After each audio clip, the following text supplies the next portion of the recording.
how to get started on those really difficult jobs.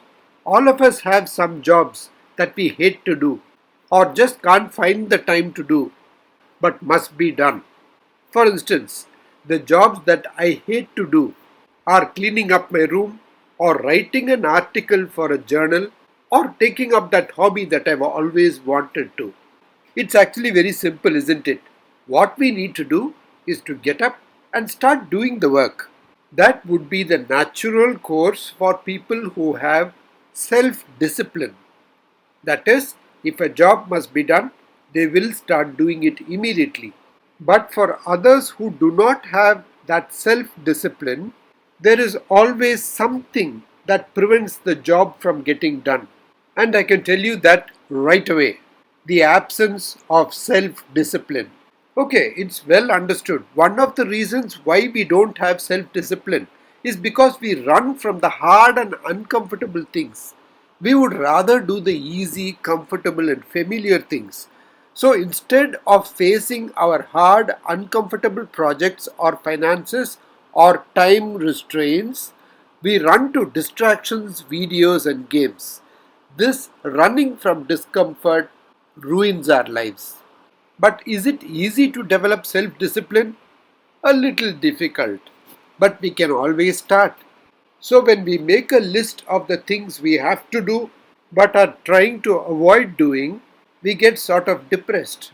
To overcome the depression, we pick up our mobile phone and start scrolling through unlimited trash reels. And to help us in this, we pick up snacks and munch happily. This leads to a spiraling down, down, and further downwards. So, is there no way of getting around it? The book entitled How to Do Things You Hate by Peter Hollins is quite practical in its approach, where 5 steps are described to get to do those difficult jobs. The first is motivation. He says you don't need to feel good to do good things. Now, we always feel that we must feel like doing something to do it. It is wrong. He says it's a toxic belief.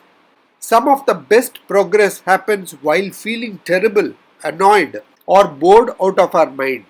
And that's okay. You don't need inspiration. You need motion. You need to get going.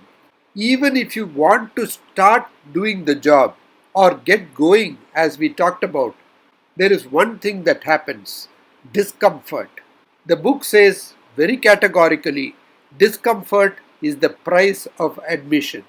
Whether it's going to the gym or writing a report or writing an article for a journal or having that hard conversation, discomfort is not optional.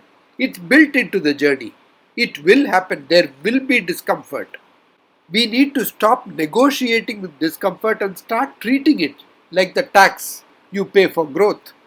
The sooner you accept that, the sooner you stop suffering. We need to step out of our comfort zone. We all have a comfort zone in which the activities we do give us satisfaction, but it is very safe.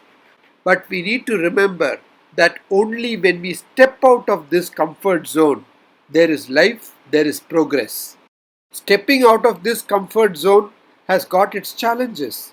There is uncertainty and anxiety because there are going to be new experiences, unexpected experiences. And the second big problem is the fear of failure. So we find it difficult to take risks, potentially hindering personal growth. On the other hand, stepping out of the comfort zone has a host of advantages. First of all, by stepping out of the comfort zone, we achieve what we always wanted to do. So you can complete the task you were dreading to do for such a long time. And additionally, you can achieve personal growth. And when you achieve the personal growth, you have already created a momentum because you have taken a step forward and are moving. Doesn't matter whether it's slow or fast, you are moving. This momentum will help you going forward.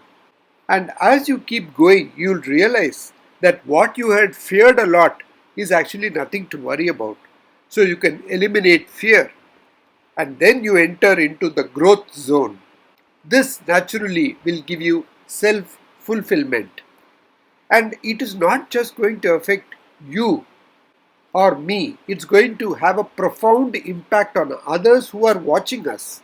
They watch us succeeding, they watch us working, and this will have a positive influence on everybody around us.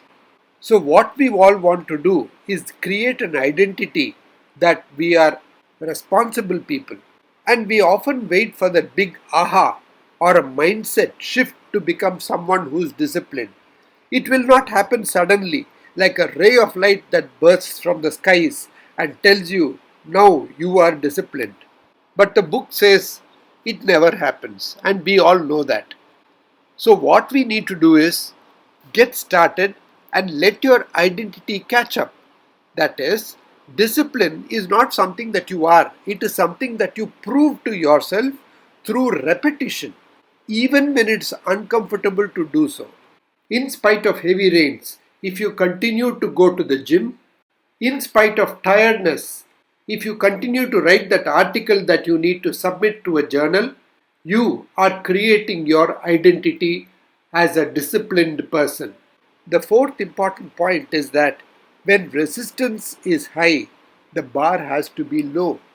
When there is a very big task to be done, we always need to remember that we have to break down the task into smaller tasks so that we can start doing the task one by one. You can set ridiculously small entry points. For instance, if you need to write a book, just sit down and write one sentence. If you need to run 5 miles per day, all you have to do is put on your shoes. That is the beginning. It's not about achievement, it's about breaking inertia. You were sitting still all along. Now you got up and put on your shoes. That is momentum. That is breaking inertia. Progress isn't made in great leaps. It's made in getting started again and again. Finally, the book breaks all myths about discipline. Discipline is not an inner drill sergeant. Discipline is only the real path to freedom. When you do the hard things early and consistently, your life gets easier, your mind gets quieter, and your path gets clearer. That's not punishment, that's peace.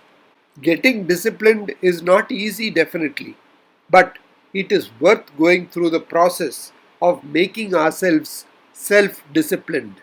You may hate the process, but still do it because that will take you to peace and development of self. So, coming back to where we started, how to get started on those difficult jobs.